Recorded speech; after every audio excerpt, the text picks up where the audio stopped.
Hi, welcome to the second session at the Broadcast Sport Breakfast Club. This is all about how the FA is pioneering esports entertainment with its eLions initiative.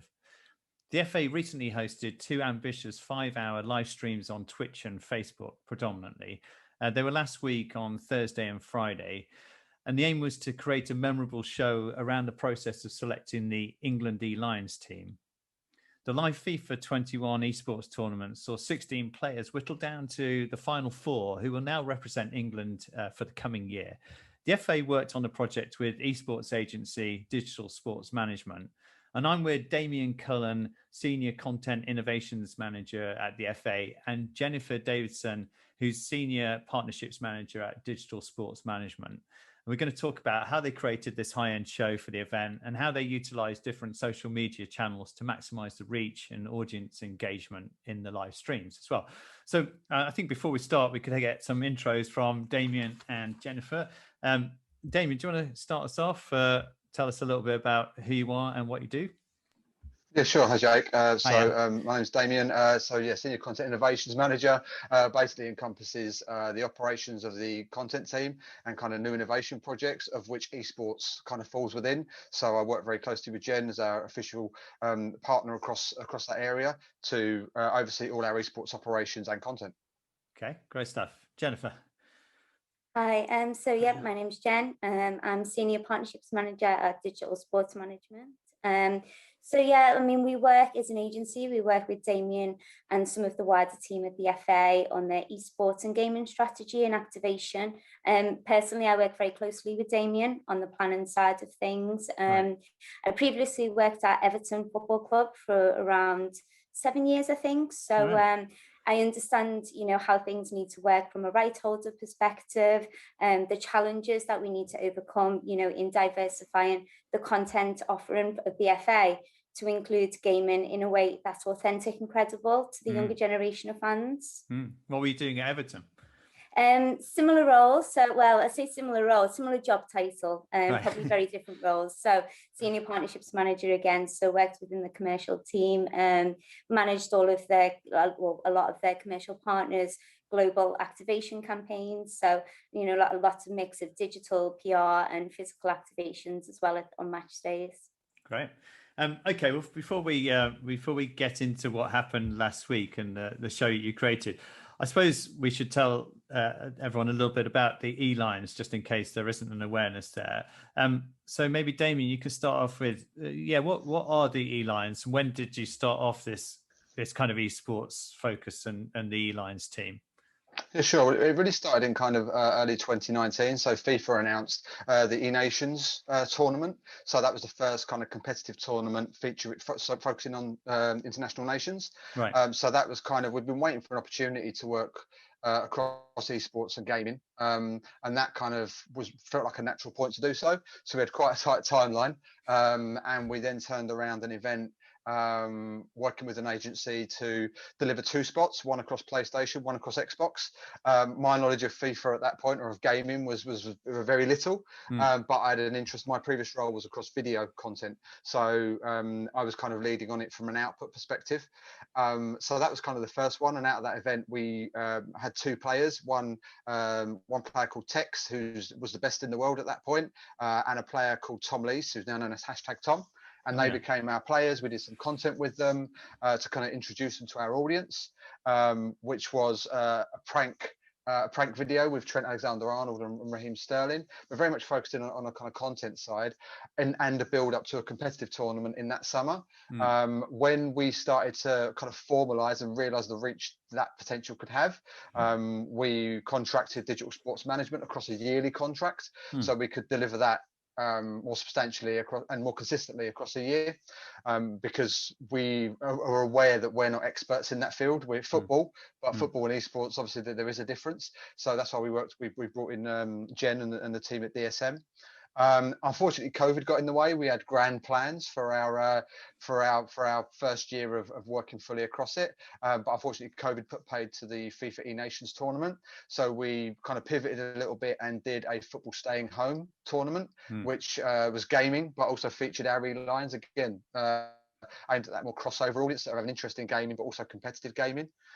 And then when this season started to, obviously lockdown being what it is, but the tournament is currently still scheduled for the summer, we built out what we felt was the right way to develop an improved program of competitive gaming, which would be to double to 4 players, so we can have more of a squad, and start to develop a stronger output and stronger competitive gaming schedule. So a mixture of content that a casual viewer would watch and was quite fun, as well as a competitive gaming that is about winning. So I think that's probably the biggest distinction, is competitive gaming and how we've tried to bring them in across both sides. But yeah, the aim has been to bolster that to 4 players so we can focus on both aspects of that. Okay.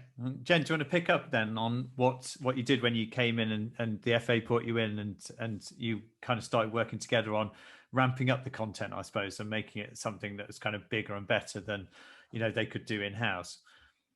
Yeah, I mean, I think it was more about putting in place the right strategy, both short term and then also, looking at the mid to long term plans as well. So there was a lot of workshops, a lot of planning, different people, Damien and also some of the wider team at the FA, just making sure that we were really, really clear on what we wanted to achieve first and foremost. Why were we doing this? What was the purpose? Was it just for content? No, that was a big part of it.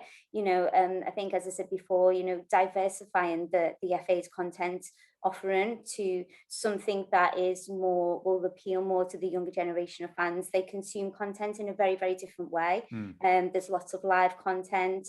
They watch streamers, they watch influencers and content creators on YouTube. And, I think it was just really, really important that the plan that we put in place ticked all of the different objectives and boxes that we wanted to hit. So, whilst ensuring that we were running a really credible esports offering along the core of what we were doing, it was also about, trying to make that as appealing as possible to the wider audience. So, the more casual gamer, people who may not know esports as in depth as, the core fan base. So it was about us coming up with ways in which we could appeal to the different segments really of that gaming audience. Everyone has very different levels of knowledge, and some people would like to watch, as Damien said, a piece of content with Trent and Raheem and one of the eLions, and it's a bit of a prank, and that's great,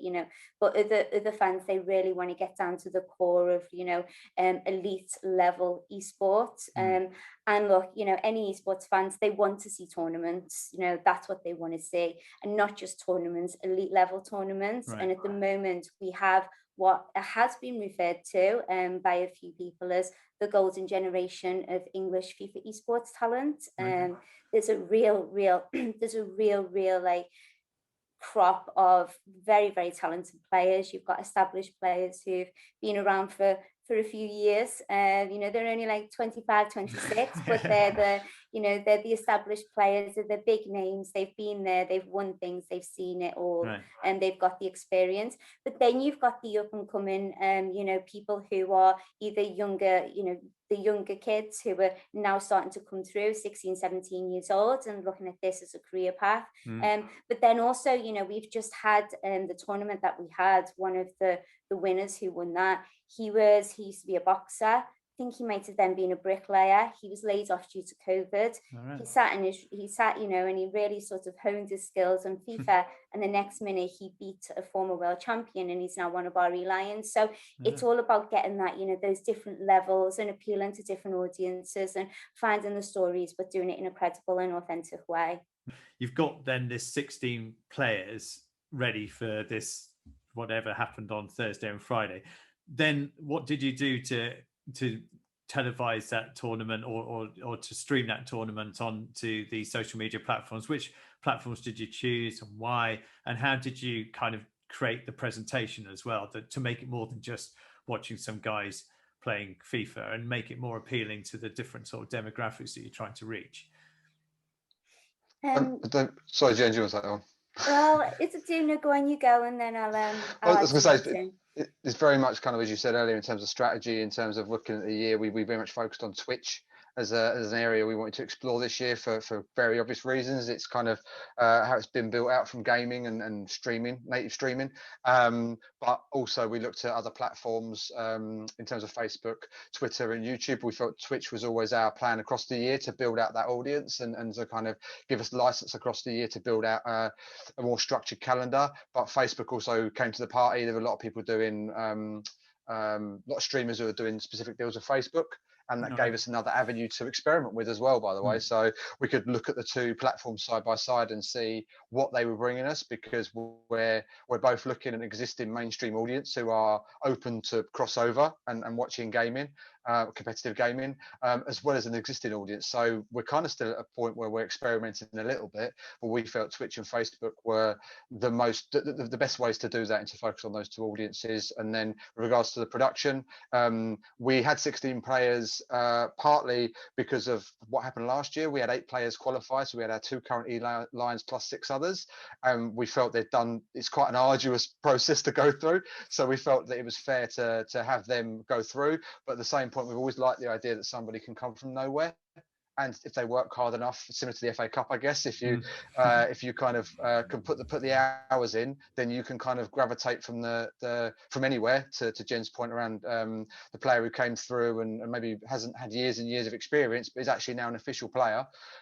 We always like that, so we kind of did 8 players coming through from a qualifying round, 8 players from the rounds last year, and then that provided 16 that we could build into a broadcast production that we felt would be entertaining enough, but would also have the credibility to show 2 days worth of competitive gaming.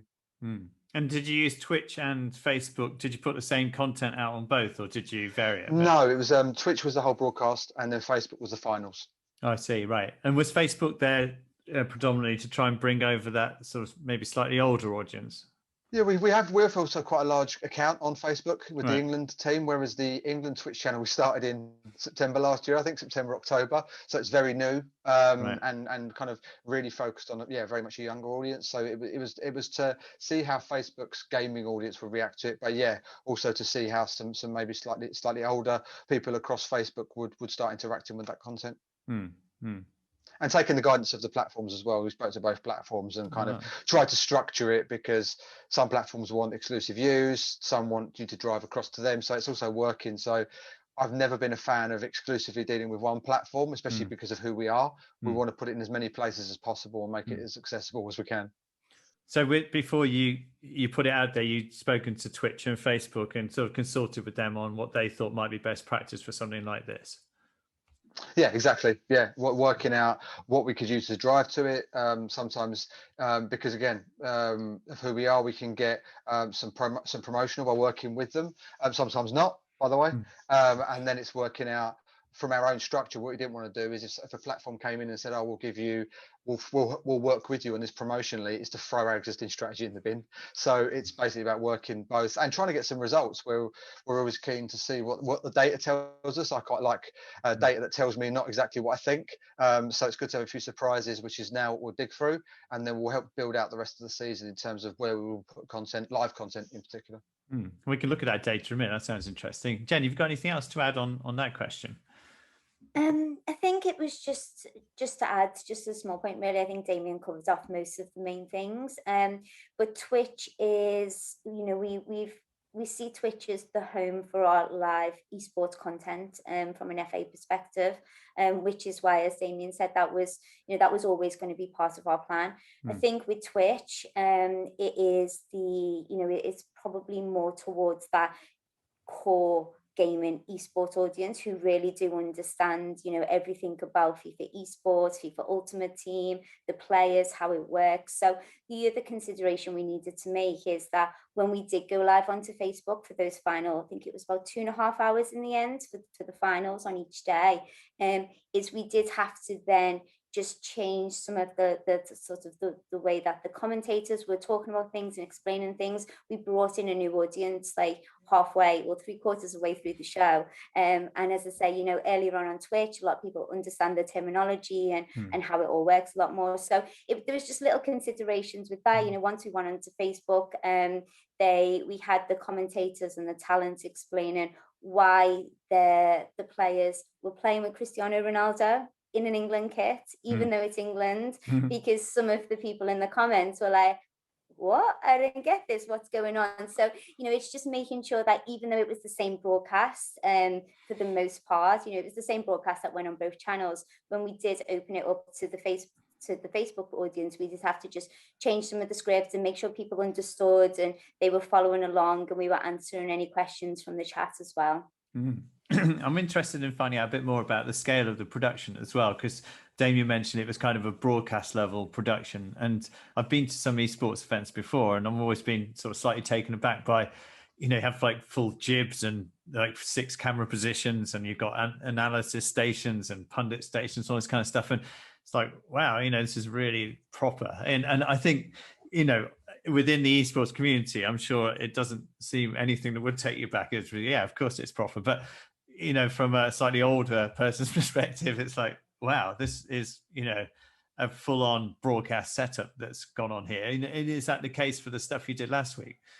Yeah, well, I think, just in terms of usual esports events in a non-COVID world where, you can go to venues and all that sort of stuff, I was exactly the same. When I first came into digital sports management from Everton, I had experience of working with EA Sports and Football Manager as partners, but that was more gaming. It wasn't esports specific. So I think my first week of working at digital sports management, I went to the FIFA E World Cup in the O2, because some of our talents were working that event, and I walked in and I was just like, wow, this is brilliant. And I think straight away I was like, okay, this is going to be a lot of fun working in esports. So look, that's the normal. As Damien said, we were due to do a tournament similar to this one, slightly different format, last year in March. That was supposed to be at Wembley. We had, huge set designs, lightened rigs, lots of cameras, like really, really high production. And unfortunately, as Damien mentioned as well, due to COVID, all those plans had to initially be put on hold and then eventually cancelled. So it was a bit of a, we did have a lot of conversations this year. It was a bit of a challenge to think. There was never any plans to do a physical event, even if we there was just too much uncertainty and too much planning went into last year for us to even consider that. So straight away we said, look, we'll do this remote, we'll do the best we can. And look, it's not as easy as having everyone in the same room. Obviously, you've got 16 different players, they're all in their bedrooms, they've all got different setups. So we had to really, really carefully consider the best way to do this. And the lucky thing not the lucky thing, the good thing is because we are dealing with that elite level of player, a lot of them do stream a lot. They have, really decent camera setups. They have, really strong internet connection because they have to. So that helped. There was a few who we had to send a few bits of equipment to and, just do a few more tests than others just to really make sure it worked. But in terms of, how we actually run it, we used a solution called vMix.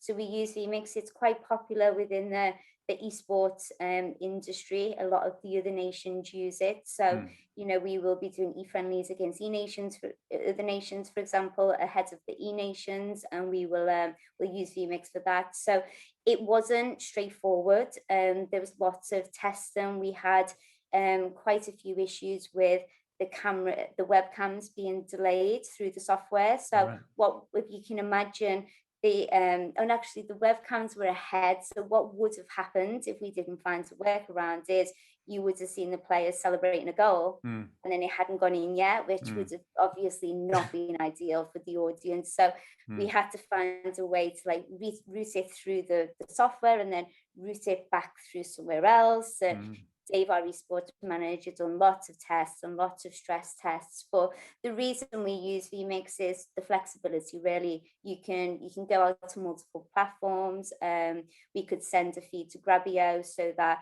Tom Biggs, who works with Damien in the social team, could pull clips off as we were live to put on Twitter and to do highlights. You can have multiple different camera feeds. Look, I don't know the specifics because Dave, our esports manager, is the one who looked after that side, but that's pretty much like the overview of how we did it. But it was hard in the sense of, you know, there was lots to deal with. We had 4 talent, 16 players, a few guests as well throughout the day. And obviously it would have loved to have everyone in the same room, but I think with all things considered, you know, we managed to work through all the challenges really, really well. And hopefully, you know, from the when the broadcast's on, I never go on the back end comms. Like, I like to watch it as if I don't know what's going on, because I know it can get quite chaotic in your background as things are going to different feeds, and, you know, and bringing in talent and stuff. So from watching it from, you know, from a viewer's perspective, it all looked, you know, really smooth. You have a few things with talent unmuting, not muting them, unmuting the mics, you know, these sorts of things. But look, this is the world we're living in at the moment. So yeah, that's pretty much it. That's great. I mean, it sounds like, you know, technical sort of issues aside, that the fact that you managed to get all of these different gamers to, you know, be able to put it all together in, you know, with 60 different players, presumably commentators and maybe analysis people and all that kind of stuff, and make it work. With the year we've likely to have ahead, it sounds like it's quite a good time to sort out all of those issues now, so you can be confident going forward throughout any future tournaments this year that you'll be in quite good space. With the commentary, how did that work, and what did they were obviously remoting in as well, and kind of Yeah, I mean, the good thing is the talent we work with. You know, we've worked with, so we had Brandon Smith and Richard Buckley, who are the most well-known FIFA commentators in the world. So they have been doing a lot of this sort of thing since, you know, right back to last March. They had a lot of physical events that they were supposed to be commentating all over the world, which were cancelled. And then, you know, quite quickly people started to pivot and adapt, and all of a sudden these broadcasts are happening. So they work on all the EA Sports events. They work on all the FIFA, as in the federation events. So, you know, they've had a lot of experience over lockdown of over the past year of doing these remote events. Also, Rachel Stringer, our host, you know, very, very similar. She works in esports. She does stuff with the FA. She also works across, you know, multiple different sports. So it was good in the sense that we made sure that we had talent who were experienced of doing these live broadcasts, long live broadcasts as well. You know, we were on for about 6 hours each day, but also, you know, had the right setup, and, you know, we have done this many times. I think Brandon and Richard have probably done about 20 shows since January. So so, you know, we were in safe hands in that respect. Great. And the data and the stats that you're picking up from Twitch and Facebook and things like that, do you want to talk a little bit about, you know, the audience reach and engagement, and how you kind of measure success, I suppose, on an event such as? Yeah, I mean, we're still kind of picking through, if I'm honest, some of the stats in terms of, I mean, as I said, the kind of headline is that it got about around 1 million views across the 2 streams across the platforms, but we want to go a bit deeper into that. We want to find out who and why they were watching, how were they, what promotional tools that we utilized were working. As Jen kind of mentioned, we used a lot of influencers, we used a lot of people who are very authentic in this space, what drove and what didn't. But yeah, so that's still something we're kind of looking through, but I would be expecting, certainly across Twitch, for there to be a really strong, engaged younger audience, because we did a lot of the things that work well across that platform, including things like giveaways as well. So we worked with the likes of EA to do Twitch drops, where players can get basically icons within the game as part of a prize giving. We gave away one of these chairs I'm sitting on. So we did a few things to keep that engagement, because as Jen says, you know, during the broadcast, you've got gamers being set up in the background, you've got potential connection issue, and all that we need to keep the audience engaged with, because they're there to watch the game in. So sometimes you've got a 10-minute gap between the games. So we did a lot of things to bring in guests. So I think, yeah, we're probably at the process now, for the next week or so, we're going to start picking through that data and seeing.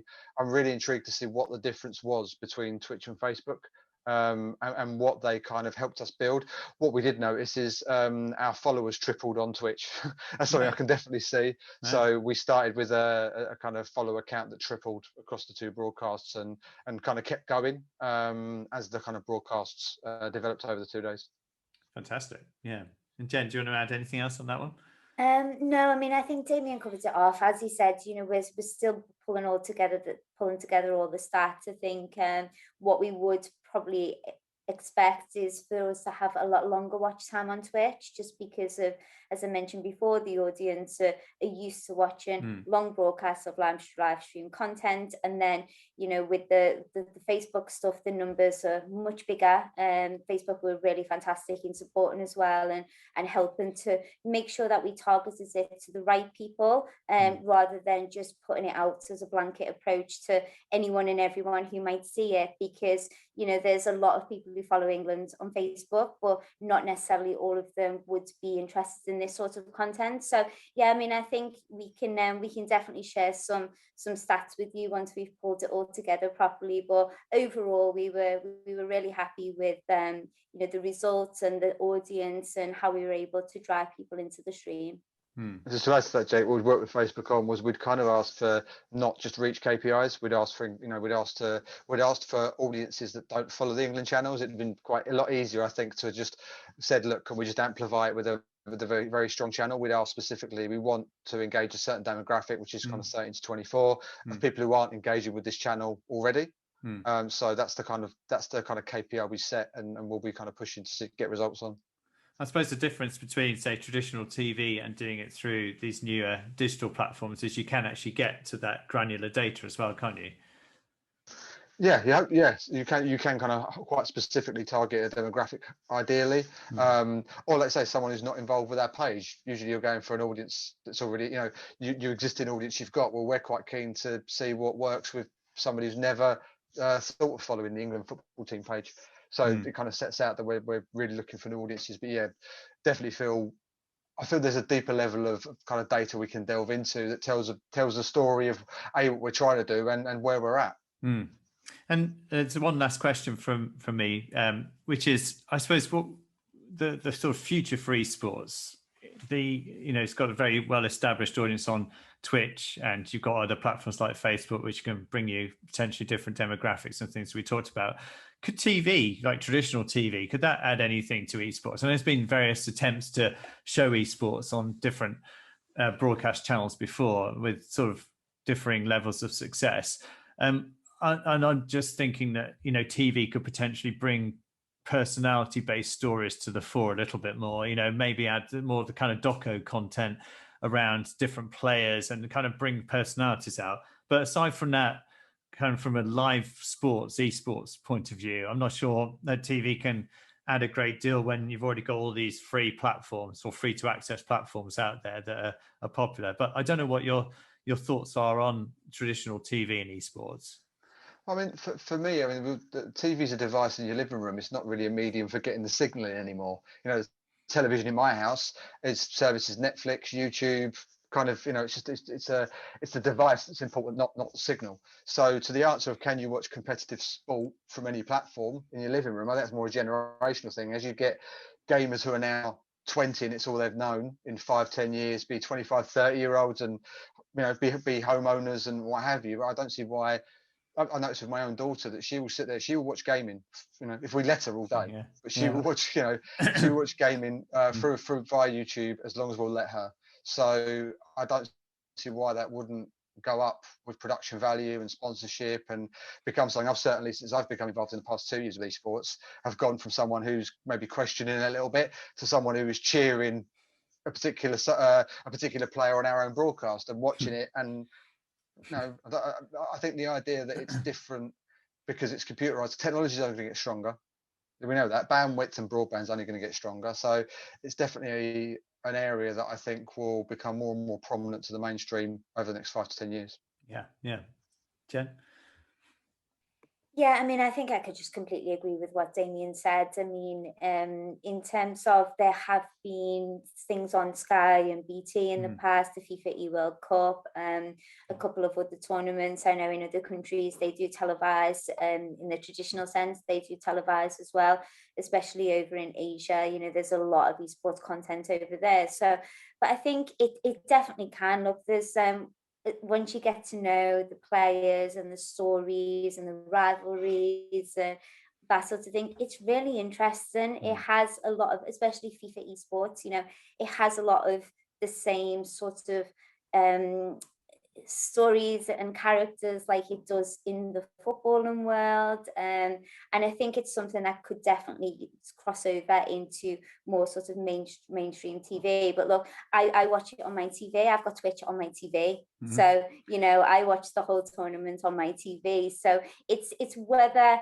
there's the need to really, if you know, as Damien said, people can watch Twitch on their laptop, their phone, on the TV, or other channels as well, YouTube as well. So it'll be a really interesting one. Like, I'm really interested to see how it goes. But I think what's been good for esports and gaming content in particular has been, you know, the last 12 months and this shift from, look, we wouldn't have been doing this on a Zoom call now if it wasn't a COVID word. I'm guessing it would have been an event somewhere, and we all would have been there speaking and getting together. So I think that has helped with gaming content, because people are more, you know,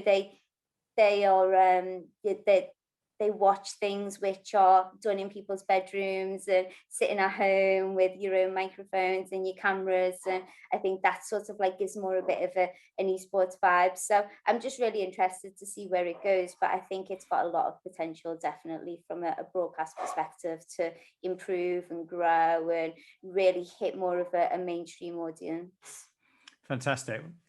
Very good to speak to you both. Thanks for such an in-depth explanation as to, you know, what eLions is about, how you've kind of raised the game in terms of the production values, and, you know, the numbers as well, which sound really impressive. I hope when you dig down into that kind of data, you get what you're after there, and it's you know, a success for you. And yeah, like I say, thanks very much for taking part in the Breakfast Club today. And Jennifer's going to be around for the next 5 minutes or so. So if you do have any questions, please get them over to her now, and she'll be able to answer them directly. And thanks, Damien. I know you're moving house on what will be the Breakfast Club day, so good luck with all of that. I hope you don't lose your chair. Did you get another chair to give out as a competition prize? No, they were taking very careful with this when they move it across. It'll be, I'll wrap it in bubble wrap before I go. Fantastic. All right, nice one. Take care both, and I'll see you soon. Cheers both. Did you enjoy watching yourself? No. It's kind of horrible, isn't it? But yeah. I hope you told people it was pre-recorded, because I'm not wearing the same clothes. I've got me. Absolutely. Well, we've got some questions that come in, which is great, and I've also got a few which I've jotted down as well. So, are you okay to answer a few of these now? Yep. My one I'll start off with, as I'm the one in control here. On the previous session, Anna from Facebook was talking about trying to keep viewers engaged for like a minute, and you know, like 3 minutes is considered like long form content. And then you're talking about 6 hours of content on Twitch with a couple of hours on Facebook. It's obviously very different type of lengths.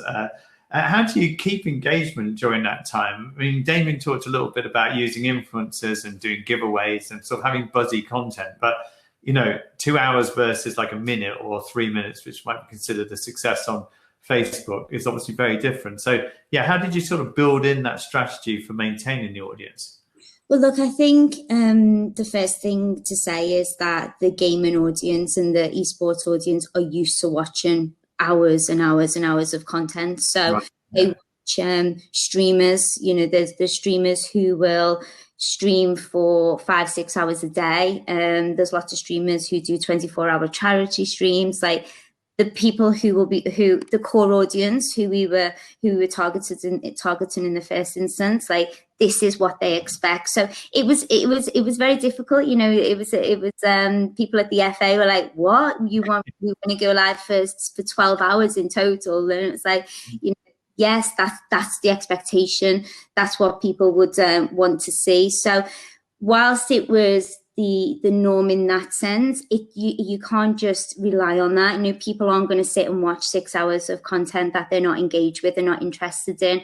So I think it was all about the offering. It took a long time for us to work through the best format. We had to make sure the format was the best. We had to come up with something which was fair for the players, which was credible, which was going to, you know, yield the results of us having the best players possible to be part of this team, whilst also coming up with something which was entertaining. And the name of the tournament, which I don't think me and Damien actually talked much about in the recording shown, but the name was eLions the Eliminator. So it was, and it was all in capitals. Every time we pushed that out, it was eLions the Eliminator. And I think straight away it just had a little bit of an edge. It sounded dangerous, like it sounded like it was going to be quite intense, and so we built the format around a single elimination format. A lot of the time in FIFA esports, in tournaments, especially at the moment, it's double elimination. So you have, not wanting to go too much into it, but you have like a winner's bracket, and then if you lose a game in the winner's bracket, you can then have another chance by dropping down to the loser's bracket. So we took that away. It was pretty much losing you out.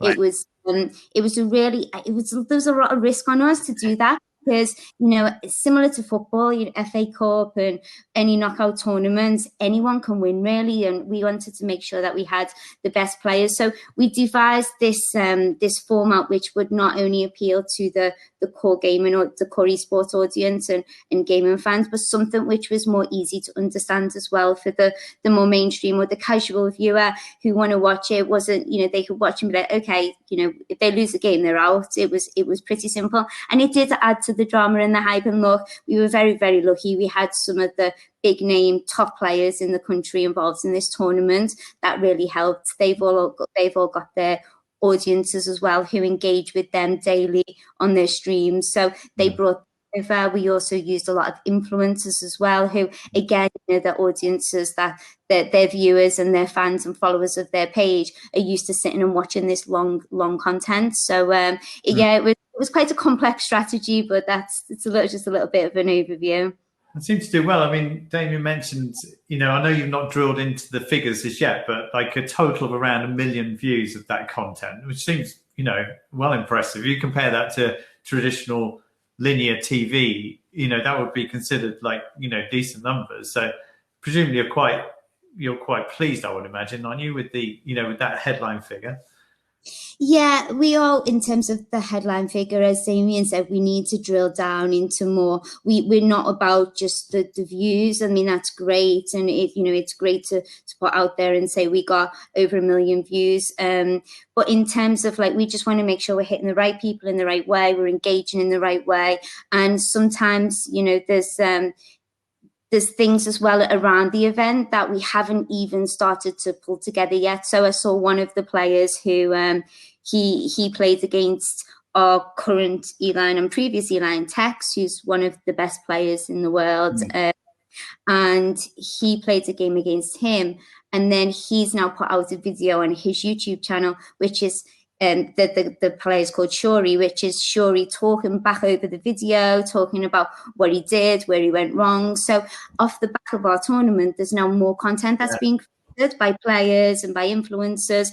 We had a lot of media involved, media interest as well. So the likes of Sport, they content pieces ahead of the tournament. The Daily Mirror ran a piece. So yeah, I mean, all in all, it was very, very well received, and it was good to see that there's an appetite from the media and also not just esports, the more mainstream media as well, in starting to cover this as well. Yeah.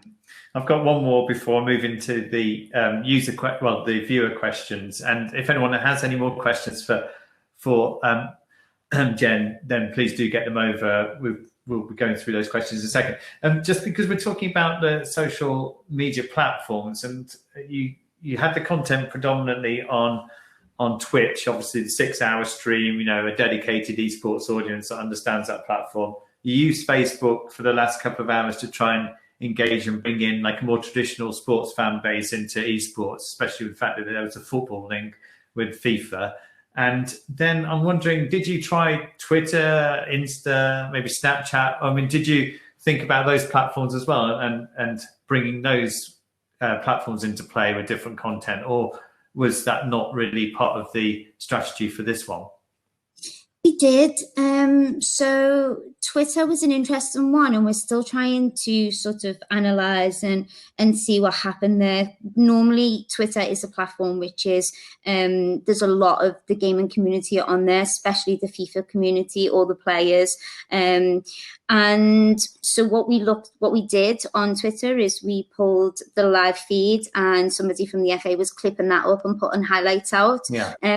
It didn't perform as well as we would have hoped on the first day. So on the second day, we did scale that back a little bit. Now, I think the reason why, and as I say, we're looking into this in a bit more detail, is the people who follow England on Twitter are not necessarily the audience. Well, a large proportion of that, I can't remember the number off the top of my head, but they've got millions of followers on Twitter and the England's account. So a lot of esports right holders who have esports offerings do is they create separate esports channels. So the likes of Manchester City have Manchester City Esports, for example, and they can put content on there that they wouldn't necessarily be able to put on their main channel because they know it's a more targeted audience. So there's a bit to do for us to look into that and see what happened. Instagram is one platform which we're going to start to incorporate a lot moving forward, as it's very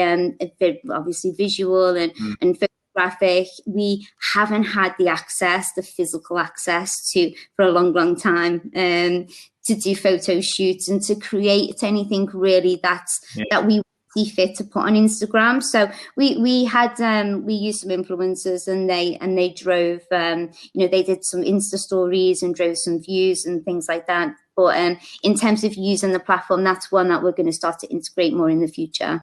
Great stuff. Good answer. Okay, let's look at some of the questions that have come in. One of them says, interesting how you cope with COVID limitations to make it successful, which I think definitely is. How do you see a post-lockdown world changing participation once in-person events are allowed again? Will Twitch and Facebook audiences stay involved? Good question. Yeah, it is. It's a really good question. I think the thing is that with Twitch, this is and Facebook gaming and all these sorts of things, the audiences that are watching through those channels are not watching because of this world that we're in now and through COVID. They've always been there. They were there before. I think what it's doing is it's making it more aware to people that these audiences exist, and there's a lot more rights holders now who've gone on to Twitch, for example. There's a lot more content creators doing stuff on Facebook. And what we wanted to sort of try and achieve was to really keep those audiences engaged whilst doing a remote event. I think the interesting thing with that question is the challenges that we faced were they were difficult, and we overcome them. Actually, now I don't know whether we would do a physical event again. I'm not saying ever. I just think that the budget side of it was there was a massive difference in doing it remote and doing a physical event. Like last year, we pumped a lot of our overall budget into the main event at Wembley, and we created a lot of set designs. We created a lot of we had lots of different things we'd already paid out, and then it got cancelled. So we had to really be considerate of the budget as well. So what we managed to achieve with the remote broadcast is to do it just as well, I think, as we would have been able to do. Okay, we didn't have the fancy set designs and the backdrops, and people were essentially, they were in their bedrooms or their kitchens or their living rooms. But I think from the viewer's perspective, it didn't really take anything away from that. And now moving forward, it'll be really interesting to see whether we can justify spending the additional spend that we would need to do a physical event, or actually whether this is the route forward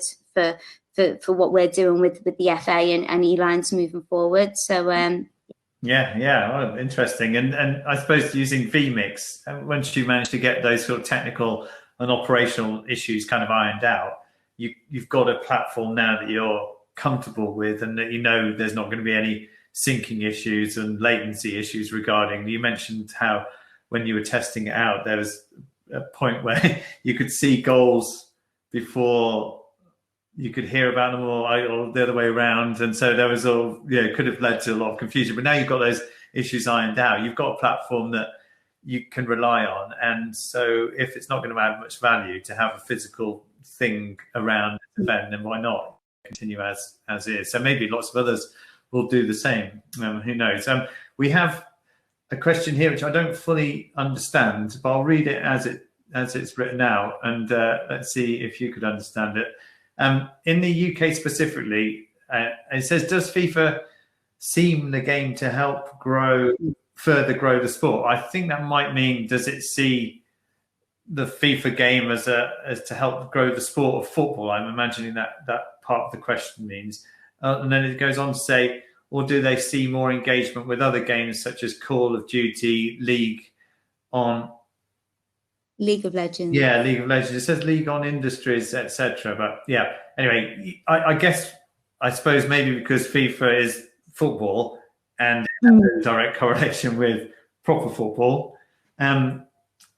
Is that seen as a kind of strategy to grow the game of sort of they can both sit alongside each other and kind of help each other in the esports world and the proper world?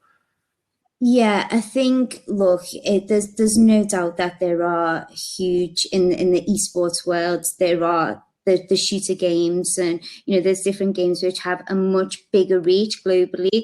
FIFA isn't one of the top in that sense, but the UK market, I think, is slightly different. Most of the people who watch and consume FIFA content, a large proportion of them are based in the UK, wider Europe, and the US now as well. It's really to massively grow in the US. So very English speaking, a lot of it. And exactly what you've just said. I think working with somebody like the FA, we've worked with Southampton Football Club, we've done consultancy with Manchester United, we've worked with Newcastle and Brighton. It's the most natural step. There's lots of right holders within the football space in the UK, clubs, the FA, obviously, the work we're doing with them now, who they want to explore, they want to step into this whole new world, they want to interact and engage with this younger generation of fans they consume media in a very, very different way. I mean, Damien was talking about his daughter before, and the fact whenever we're on video call, she's always sitting there playing on Minecraft and things. So, I've seen it with my younger brother as well. Like it's a very, very different world that they live in. And I think from a rights holder perspective or from a brand's perspective, FIFA it's easier to bridge that gap, if that makes sense. It's easier people understand football, they know the rules, they know what's expected, they know the players, and it's easier for them to understand and it's easier to do a show and to sort of treat things and approach things in the same way. For example, it's not just about us, the content side of it. eLions are an official England team. So, we've been working really hard with Damien and some of the wider guys at the FA to put an infrastructure in place, which makes it look like, not look like they are part of the England setup. So they get all the kit, they have to sign contracts, they're held to the same standards. There's very strict sort of guidelines of what they can and can't say, no political views, nothing, no swearing, all that sort of stuff, exactly like the England players do. We're going to have training camps with them coming up. They're going to go in and do some content with some of the players, probably remote, to be honest, at this stage, which is a bit of a shame. But I think, it's a lot easier to replicate and sort of mirror what's already happening in traditional football with FIFA esports. Whereas, and then once you do that, I think in terms of the strategy, look, we'd love to sort of widen that out and have different game titles and different English national teams. But it just makes more sense to start with FIFA because the audience are going to be able to sort of understand that a lot easier, because it obviously ties in very much with football. Yeah, great answer. We have a couple of questions that you might expect from the type of audience, broadcast magazine, broadcast sport. There's a lot of focus on sort of traditional TV and traditional TV production and broadcast and stuff. So we did cover it towards the end of our session, but a few people have asked about, do you think esports could work on traditional linear TV as well? And yeah, a few people have asked that same question. And I know that your answer was saying that, you know, you've got Twitch on your TV. So as a sort of physical device, you've got all of these kind of digital platforms that are kind of viewed through the same physical device in your home. Is there a need then to have like a traditional linear TV channel having esports on it? Which I think is perfectly valid answer. But do you think there is anything in terms of kind of getting that awareness of esports to a wider demographic, also maybe slightly older demographic that's used to tuning into the BBC and Channel 4 and all those kind of channels, and having that kind of scheduled appointment to view type of experience with esports? Or do you just think that, like, by now esports is already fully established on the digital platform, that's where people go, and actually TV has lost its chance already to get to be part of that kind of viewing experience? Yeah, it's a really difficult one. I think it would be interesting to have a look at, like, I don't know the stats and facts and figures about how the younger generation or how much TV they actually watch. I mean, I only know from people that I know and family members and relatives, and actually my from what I can see is that they don't watch TV at all, really. They'll watch Netflix and they'll watch YouTube and they'll watch. But I think my brother is just turned 18, and I don't think I've ever seen him watch something on TV. Wow. And that's not, I'm not even exaggerating. No. Like, he watches TV. So I think there is definitely a more mainstream audience that you could hit through a scheduled TV broadcast. And look, there has been scheduled TV broadcasts on some of the bigger, you know, the bigger events in the past, in the past few years. But what I think the difficulty is there's lots of preconceptions about esports, and we see it all the time, and we put content out, and you get the usual comments about, you know, oh, people sitting in the bedrooms and blah blah blah. But actually what people don't realize is there's a lot of the dedication that it takes these players, like the amount of qualifiers they have to play. And one of our biggest challenges is finding the access time with the eLions, and people think, oh, surely they should be available at any time. You know, they're only playing a computer game. It's not the case. Like, they have qualifiers, they have events, they have weekend league, they have the dedication, the skill and the mentality that it takes is just, it's incredible, really. And that's the thing that people don't really know. So what I say is, in order for it to make that transition, if the need is, you know, if it's needed, or if there's if it would create an additional audience and opportunity, there needs to be more interest in it from a wider media perspective. First and foremost, we did, when we worked with Southampton, we did we were due to, again, COVID, but we were due to do a documentary series with the player that they had, and he was meeting with the psychologist, and, you know, he'd sort of had an incident in the E-Premier League where he'd got to the semi-final and he was winning, and then the game disconnected, and there was 40 minutes and he lost his, you know, he lost his focus and he ends up getting beat. So there was some really interesting content with the club, and it's to explain and explore a bit more about, like, what it means to be an esports player and the type of things they have to deal with. We only managed to get one episode of that out. It was still really good, and if anybody wants to see it, I'll be happy to send a link. Because obviously COVID, we couldn't shoot anymore. But that's the type of thing that we want to do with the FA, is we really want to try and, like, educate people and make awareness, raise the awareness of what it is. It is a sport, and it takes a lot of determination and a lot of focus. And one of the experts at St George's Park actually likened it to Formula One. He said, you know, the type of training and mentality and reactions that you need is very similar to Formula One. So we're going to be taking the eLions to do a training camp, and they'll meet all these experts, and we're going to film that, and we really hope that we can then sort of push that out, and we'll hopefully, you know, that will be something which people will go, oh, okay, right, I didn't realize this, but the all about building the story and creating the awareness. People need to know who the players are. You know, people need to know the rivalries.